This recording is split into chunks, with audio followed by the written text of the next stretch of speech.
Cinema కథలకి ఎన్ని జోనర్లు ఉన్నప్పటికీ తొలి నుంచి ఆధిపత్యం లవ్ స్టోరీస్దే. ఏమాత్రం బావున్నా యూత్ ఈజీగా కనెక్ట్ అయిపోతారు. అలా ప్రేమలో ముంచెత్తడానికి 2023 సంవత్సరంలో రెడీ అవుతున్న సినిమాలపై ఓ లుక్కేద్దాం. వినరో భాగ్యము విష్ణు కథ.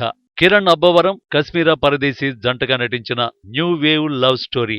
నెంబర్ నైబర్ థీమ్ తో ఈ కథని తెరకెక్కించారు. మన సెల్ ఫోన్ నంబర్ కి ముందు నంబర్, తర్వాతి నంబర్లతో ఉన్న అపరిచితులతో స్నేహం ప్రధాన కథాంశం. అలా హీరో హీరోయిన్ల పరిచయం, స్నేహం, ఆ తర్వాత ప్రేమ ఏర్పడటం, అలాగే పరిచయమైన విలన్, వీరితో వైరం.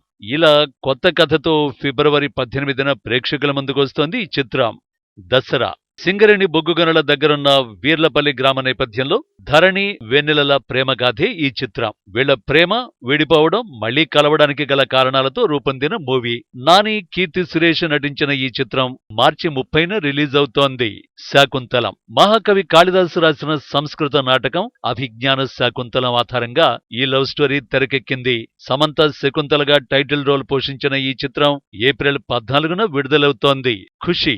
పవన్ కళ్యాణ్, భూమిక జంటగా నటించిన ఖుషి 2001లో రిలీజ్ అయింది.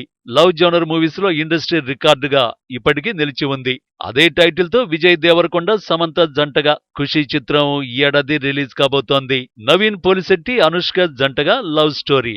ఓ నడి వయసు స్త్రీ, ఓ యువకుడు, ఇద్దరికీ వయసులో 20 సంవత్సరాల వ్యత్యాసం. వీళ్ల మధ్య లవ్, ఆ ప్రేమ ఎలాంటి వింత మలుపులు తిరిగిందో అనే కథాంశంతో ఈ చిత్రం ఈ ఏడాదే రిలీజ్ కాబోతోంది.